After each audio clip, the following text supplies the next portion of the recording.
Hey everyone, this is Tell the Truth Sports Radio. I'm your host, Ron Fitch. I'm going to tell you the truth about why Buffalo lost and how Arizona won one of the more exciting games of the year. Who's hot, who's not.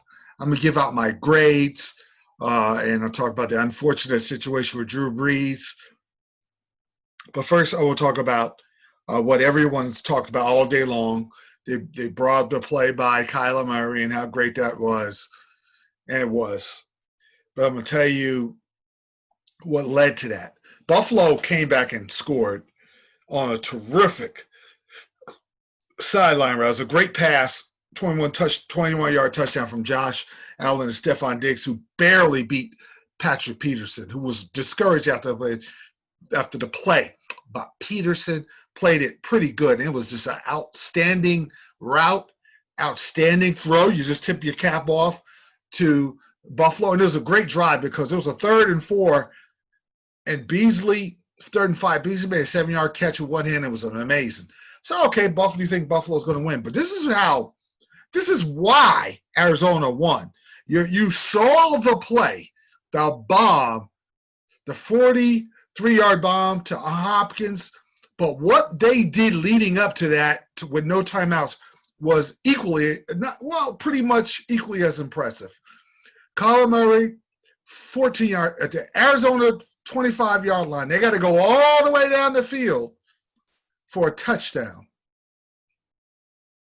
No timeouts. 14-yard pass, Andy Isabella. 9-yard pass, DeAndre Hopkins. 9-yard pass, Larry Fitzgerald. So now they're at the Buffalo 43-yard line. They have set themselves up with a chance. I believe Coach told them with 11 seconds left, find a guy intermediate, let's get to the 30, and then try another pass. But he was under duress. He takes the ball, Kyler Maury, throws it across the field on the left side. You usually, when you're rolling out to the right side, that's your good hand. You can make a better throw. But he turned around, heaved it, but he put arc on it. He put some height on it. So it gave DeAndre Hopkins a chance to high point the ball. And you had Hyde, Poyer, and White, 3 defenders. And to me, how do you not knock it down? You have 3. And they were scrambling to get to Hopkins. First of all, why are you not having 3 or 4 guys in the end zone? So you're surrounded. So Hopkins is surrounded by Bills. And give up the intermediate. So what? The clock might run out. Maybe have a couple of defenders underneath to take away the sideline route and dare him to go down the field and let him run it that way. He catches the ball in the middle, the clock will run out. But they played it poorly, and DeAndre Hopkins high-pointed it, which is terrific. He jumped over 3 defenders, snatched the ball with his great hands, and it was an amazing touchdown. And Arizona snatched victory from the jaws of defeat. And I predicted, I told everybody, put your money on Arizona. I know they're going to win like this. Buffalo did play well. They were traveling across the country, but they played well. But Arizona, that could be a franchise-changing win, because now you're what Kyler Maury does with Arizona gives them hope. Listen, whether we're going to go to the playoffs, whether we go to the Super Bowl or not, we have put ourselves in the mix for the next couple of years. We got the coach, we got the quarterback, we had a piece or two, we had a great runner, we had a couple more defenders. Now we can get stops. We don't even have to go to Hail Mary mode. So Arizona is in a good place right now. The next game I'll talk about is the Seattle-Los Angeles game. The Rams won 23-16, and everybody talked about it ad nauseum, the cross-field pass that Russell Wilson threw, trying to drive in for a game-time score 17-10. They got it picked off, and they talked about the pass down the field to DK Metcalf, who burned Ramsey. He only caught 2 passes. Ramsey played him good. The one he missed, it went off Metcalf's fingertips, but that could have been a touchdown if it was a little better throw. And again, they're talking about Russell Wilson doing too much. Here's the problem. This is why he's doing too much. Let's tell the truth about the situation. That I hear pundits talk here and there. What's wrong with Russell? What's wrong with this? They're not good enough to get to the Super Bowl. They're good enough to go to the playoffs. They don't have enough horses on defense. They don't have Elijah Boom and Cam Chancellor and those guys back there. Adams is good. They don't have they had maybe one of the best secondaries in the history of sport. They don't have that. They don't have Thomas and Chandler and all those guys and the shutdown corners they had. They don't have that. So they have a nice defense. They have some good pieces. They have to add. So what Pete Carroll has to do without ruining the cap, he's got to add players and draft outstanding and hope they'll draft and coach the heck out of them. And get Russell Wilson, C.J. Spiller from, or the kid from the running back from Clemson or the running back from A&M, Spiller. You get either one of those guys, and you're Gallman or Galloway, the running back from Clemson, because I get it mixed up with the giant running back that they have now. They used to be at Clemson and their current one. But if they get the current one or in the second or third round, Spiller, now you get a bell cow back that goes between tackles that is perfect for the scheme, the zone read scheme that Seattle has. So now that helps Seattle more, but they just don't have it now. They're going to get to the playoffs. They're not going to make it. It's a log jam between them and the Rams. They're all tied for first place. Arizona is a little better than Seattle. Now, I think Seattle's going to win Thursday at home, but I still like Arizona going down the line. I just think that Seattle is a wild card team. The Rams should win the division. The Rams are a little more complete, but now the Rams and Arizona play each other. So I love how the schedule sets up. I really do. If you look at the Cardinals playing Seattle again after beating them, they have to play the Rams again at home. They got to go to New England, which has more life, and I'll explain that later. So they have to play the Rams December 6th and January 3rd at the end of the year at the Rams. Oh, man. I love that.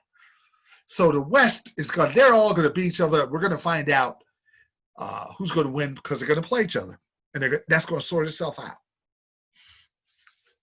And if I look at the – I'm going to get to New England, Baltimore. Then I go over the entire landscape of the NFC and AFC playoff situation after 9 games. New England, Baltimore was an interesting game, and I'm going to tell you why it's an interesting game. Baltimore came out smoking like a normal Baltimore drive, just chewing up clock and doing what they do best.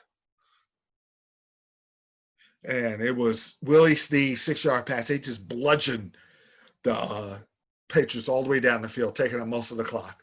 New England comes back. And this answer is important. With Rex Burkhead, 7-yard pass from Cam Newton, it let the Ravens know we're not going nowhere because the Ravens get a bigger lead. They're gonna run you to death, and they're gonna just squeeze the life out of you. They tied the score up.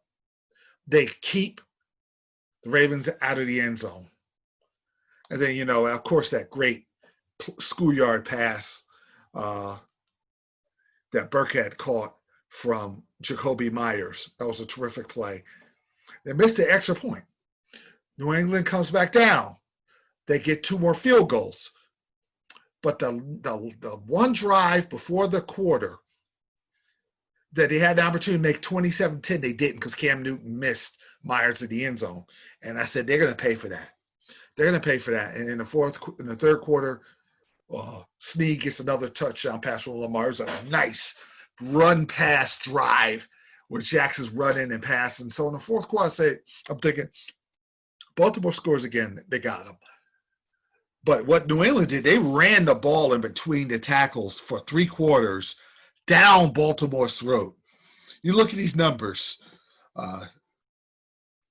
Harris, 22 carries, 121 yards. Rex Burkhead, 31 yards rushing, and Cam Newton, 21 yards rushing. They just bludgeoned, which surprised me. But in the fourth quarter, Baltimore blew that up, and they had a couple opportunities to take the lead. But what Belichick did, He ran a 2-man pass rush and put everyone else back in to when it was a passing situation, it was a 2-man pass rush that would sneak a third guy in late. And they dared Lamar Jackson to read that defense. And he couldn't. He sat back there. You could tell he's confused. And that's how they slowed him down. And then New England got the ball again, got a couple first downs out of their own territory, a terrific punt.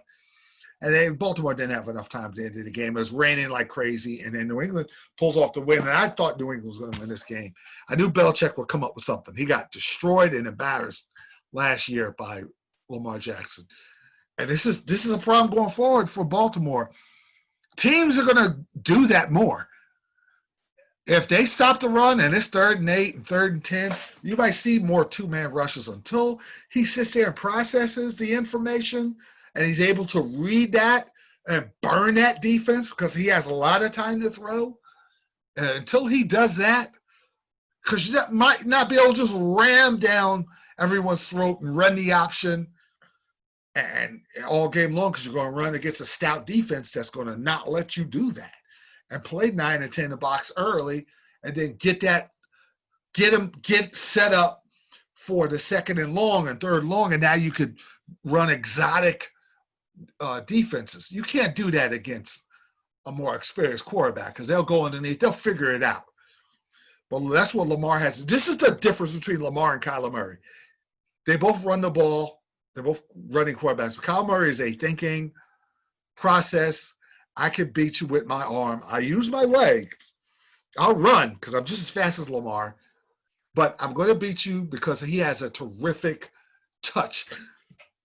Jackson can throw the ball, but he doesn't have the best touch. He can't throw sideline routes. Kyler Murray can do all the routes. He's short, which could be a problem at times, but that doesn't affect his ability to absolutely sling the ball around. I put him in the MVP conversations with Mahomes and Rodgers, and Roethlisberger, because certain guys on the other networks don't put that there. They're like, what about Roethlisberger? They're undefeated. He's come back from injury, playing well. Yeah, but. What do you mean, yeah, but? 9-0, you went to Baltimore. You went to Tennessee, and you played a Dallas team that played out of their minds, and you won those games. I mean, what am I missing here? I mean, it makes absolutely no sense how he gets treated sometimes. I mean, it's ridiculous. And if I look at his numbers, I'm looking at his numbers here. 22 touchdowns, 4 interceptions, and 103 passer rating. Really? Come on now. That's ridiculous. Now, I look at the NFC and AFC landscape. As far as the AFC East, Miami is balling. They beat San Diego 29-21. Tua threw a couple touchdown passes. He's getting comfortable. They made a smooth transition. There's hope. They're a year ahead of schedule, and they don't care. They don't care about net will be even better next year. They talk about we want to be good now. And they are nipping at Buffalo's heels. And Buffalo, Miami should be for the division. I think both teams are going to win their share of games. And Buffalo, Miami is going to play for the division in Buffalo at the end of the year. And this is going to be interesting because the Rams and the Seahawks could play for the division at the end of the year. Buffalo and Miami could play for the division. So you got some potentially great Sunday night games. I know how NBC flexes their schedule, but you have some potentially really, really good division clinching games on your schedule. It looks like because Baltimore lost, that if Pittsburgh could take care of business with Jacksonville, win or lose that game on Thanksgiving, they're okay if they don't slip up. And Baltimore's got some tough games coming up. They might not even they shouldn't have beat Indianapolis A fumble by Taylor, they would have lost that game. They're not playing as good. They might lose to the Titans. So you might have 4 or 5 losses at the end, but they'll be in the playoffs. I love Buffalo still. Buffalo-Miami winner is going to be the division winner. I think New England's going to make a run to fight for a wild card. I don't know if there's going to be enough. If they win their games out, maybe they could challenge possibly for the division. If Buffalo-Miami slips a little, I'm curious. I got one eye on New England because I like how they ran the ball and how Cam played, how efficient he's playing. Tennessee scuffling, but they're in it. Cleveland with Nick Chubb there seems like that is their bell cow that makes everybody, the offense and the quarterback and the receivers, it makes everything work. Nick Chubb, he cannot afford to get hurt. And I'm liking Vegas. They take it. They beat the teams they're supposed to beat. They're 6-3. They got Kansas City next week. I do not. Kansas City's gonna be upset. Kansas City's gonna be looking so. They probably got this game marked down in Vegas. We're not gonna go out and hit the casinos. We're gonna go out there focused. We're gonna go out there and whoop the Raiders' tail. Raiders might have something to say about that. I'm looking forward to that game at night. That's my birthday. That's a nice birthday present watching those two teams beat each other up. And then in the NFC, Green Bay should be okay. It depends on the Chicago, Minnesota, and Detroit have a chance. Detroit's playing better. Minnesota's on fire. They're playing Chicago as we speak. San Francisco's done with the injuries. I told you guys, Super Bowl hangover. When you get that 10-point lead in the Super Bowl, you should have won the game. It might take you 2 or 3 years to get back, maybe even more. When you're there, you better get it. You better go get the brass ring. And you got I think the Rams are going to win the division. And then with Philadelphia, I think Philadelphia losing to the Giants. The Giants are like the better team. They're like the team that's trending up out of all the teams. I'm not writing the Cowboys off, though, even at 2-7, because of Philadelphia's ridiculously tough schedule. The Giants and Cowboys could play for the division. Now, what do you do if you're NBC? You got the Cowboys and Giants maybe at 6 wins apiece, playing for the division. The Rams and the Seattle, and Buffalo and Miami. I don't think Buffalo and Miami makes a cut. As sexy as that matchup sounds. So you're looking at the Rams and Seattle, who are probably better teams, better records. But Dallas and the Giants, even at that 6 wins, NBC's going to choose that. Because that's even at that, even with those records, the eyeballs are going to be on that game. Now, my grading system. All right, my A team is the Pittsburgh Steelers and the Kansas City Chiefs. Okay? That's my A team. And New Orleans Saints. And now that Drew Brees has cracked ribs, Bruce Sternum, he's a mess. He says he's coming back. I hope our prayers up that he can come back by either the end of the year healthy without getting hurt again or by the playoffs. But Jameis Winston, they'll probably, with Sean Payton, he'll coach it up. Jameis won't be 30 for 30. They'll take care of business. I think they'll be fine with the division. I got the B-plus team, Buffalo, even though they lost, Indianapolis trending up. I'm putting stock in their team. They're playing to their potential. They're not the most talented. But, Rivers is doing what he has to do. They run it well. Both lines of scrimmage, they play very well. Their front seven is super. Then they got a nice corner in Rhodes, who came from Minnesota. And their offensive line is stout. And they play a certain style I like. Arizona is coming on. I'm investing stock in Arizona. I'm investing stock in the Rams to win the division because the system, McVay and the system. Goff is part of the McVay play action rhythm system. They'll roll to the left, throw to the right. They'll roll to the right, throw to the left. He has a certain way about him, and he tries to go after your tendencies. If you're weak in the secondary, he's going to throw it. If you're not strong up front, he's going to run it. Then that dares you. Then now you get a 10-man front or a 9-man front in the box. Now he can play action. Now Goff is at his best when he has a running game and he can play action. When they're off schedule, they are a mess. That's the only problem with the Rams. They could get off schedule, and I don't like that. I don't like how easily they get off schedule. But, they got Akers and Brown running the ball, and Henderson, and they're running back by committee. If they had like a Ezekiel Elliott in his prime, that's a perfect recipe to win a Super Bowl because of how good they are at how deceptive Goff is at play action. But they don't. I think that could hurt them in the playoffs. Green Bay, I'm putting them up there. They barely beat Jacksonville, but they're the B-plus team because of their record. I don't trust them at all. I trust Rodgers. I don't trust anybody else other than Adams, and I don't trust anybody else on that team, especially their defense. Tampa Bay, big win, bounce back win. I don't know how. I don't trust their offensive line. Everything else on that team, I love. I don't trust their line. Miami, I'm investing stock in Miami.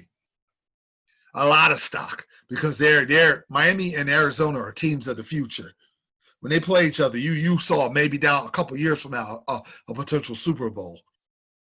And then my B-minus team is Baltimore. Even though they're trending down, they lost to some tough teams, and they beat Indianapolis, a good team. So they lost to Pittsburgh, they lost to Kansas City, they got annihilated by Kansas City, and New England beat them. Las Vegas is trending up. Seattle is going down, but I'm keeping them there, and Tennessee's trending down.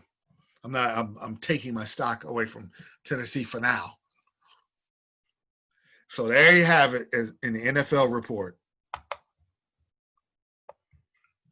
We're back here at Tell the Truth Sports Radio. This is the boxing report. Kell Brook and Terrence Crawford. And everybody talked about Terrence Crawford, the knockout and the stoppage and all that. I'm going to tell you what he did, which was smart. Everybody talks about he switches to southpaw because it was close, but Brook had a little bit of an advantage when he went right-handed. But Crawford's processing the information as he's fighting because you could tell the way he looks. I like what Sean Porter says. You can see it in his eyes how he processes the information. He needed to get his right foot outside of the right foot of Brook to land those hard lefts and rights where it can come over the top of Brook's jab. He was getting closer to the third round. And when he went southpaw, it took away the jab of Brook. Brook was jabbing well. Brook couldn't get the rhythm of his jab once Crawford switched to southpaw. So that was a big reason he did that. Crawford got even closer, and you could tell he's getting closer, and the distance is closer, and there's no jab coming back from Brook. So finally in the fourth round, he caught him with a sneaky right cross kind of a jab that popped Brook in the head, and he had to take the 8 count, and then he finished him with just deadly accurate combination. I talked to Keith Idek. I'm going to post the interview on YouTube again. I put on my previous show and how deadly accurate that he is. He has the power, but his accuracy comes from his power. Spence has heavy hands. He's a bigger welterweight with heavy hands. Crawford power from 140 to now comes from his deadly accuracy. I can hit you straight on the button, right in the spot where it's going to hurt you the most. His body shots are lethal. He really didn't need to do that in this fight, but he's deadly accurate, and he's more of a savage when he switches to southpaw. I've noticed that. Now, he's fought better southpaw than righty. Righty's been solid, but now I've seen him not do as good righty, go a southpaw, and to turn righty and just slaughter a guy. I've seen that. So it's hard to tell. Right now, it's trending the way that he is southpaw.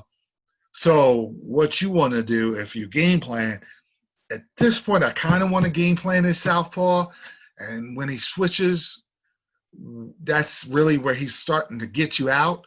So we need to get my right foot inside of his right foot. So if I'm a right-hander, if I'm Porter or anybody else that's right-handed, I want to get inside that, and I could do a little more damage. I can't let him get in the rhythm.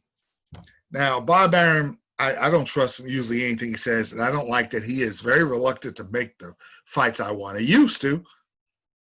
I want Spence and Crawford. If Spence takes care of Garcia, I want Spence and Crawford next. I don't want no tune-ups. I don't want to see Pacquiao, as good as Pacquiao's been, he's a little older. I don't want to see Crawford blowing Pacquiao away. Pacquiao has a puncher's chance now because he can, with his power, can put him on the canvas. But because of how his boxing acumen is right now, and he's younger and he's more of a killer, if he gets Pacquiao in trouble, Pacquiao is out. And they want to put the fight in the Middle East, and Arum talking all stuff. That's what we want next. Spence wins. Spence calls you out. Go make the deal. You go to Al Haymon and you can't make the deal. Okay. You say, listen, we tried to work with Al Haymon. We wanted to make sure that was next. Now we're going to go to Pacquiao. Don't go to Pacquiao next. I want to see Spence and Crawford right now. Right now. Now, if Garcia upsets Spence, go fight Pacquiao. Okay. If you want to fight Garcia down the line, you whatever options you want, that's fine. Spence is healthy from the car accident and takes care of Garcia. Make that fight happen, please. I don't hear any excuses.